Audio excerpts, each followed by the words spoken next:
કે જેને મૃત્યુનો ભય જાય ને પછી એ મુક્ત જ છે.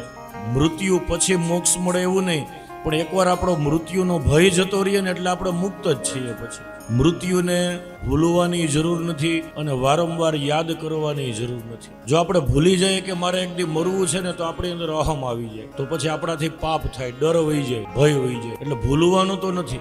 સમાજમાં થતું દરેક મૃત્યુ આપણને અસર કરે છે. ઘણા એમ કે ગામમાં કોઈ ગુજરી જાય તો આપણે શું એ કે આપણા સગા કે નાયતના છે, આપણે શું ફેર પડે? અરે ગામમાં શું, વિદેશની અંદર અમેરિકામાં કોઈ માણસ ગુજરી જાય ને એની આપણને અસર થાય છે, ભલે આપણે એને ઓળખતા નથી. કેવી રીતે કે આપણે કોઈ ટ્રેનની ટિકિટ લેવા બારીએ ઊભા હોય 100 જણા લાઈનમાં, આપણે છેલ્લે ઊભા છીએ, 100મો નંબર આપણો છે. હવે 100 જણામાંથી આપણા કોઈ જાણીતા નથી કે સગા કે નાયતના કે દેશનાય નથી, પણ પેલો વ્યક્તિ હોય એને ટિકિટ મળે એટલે શું થાય, એ વ્યક્તિ ટિકિટ લઈને બહાર નીકળી જાય એટલે લાઈન થોડીક આગળ હાલે. હવે પેલો વ્યક્તિ આપણે એને ઓળખતા નથી છતાંય આપણને અસર થઈ ને એને ટિકિટ મળી એટલે આપણને શું અસર થઈ, આપણે લાઈનમાં જ ઊભા, થોડાક આગળ હાલ્યા.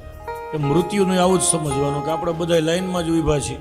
એક જણાની ટિકિટ મળી ગઈ એટલે આપણી લાઈન થોડીક આગળ તો હાલી ને, ભલે આપણે એને ઓળખતા નથી. આખું જગત કાલો ભક્ષક કાળ છે ને, આખા જગતનું કોળીઓ કરે છે. એટલે બેદરકાર નહીં રહેવાનું, જાગી જવાનું, સતત જાગૃત રહેવાની જરૂર છે.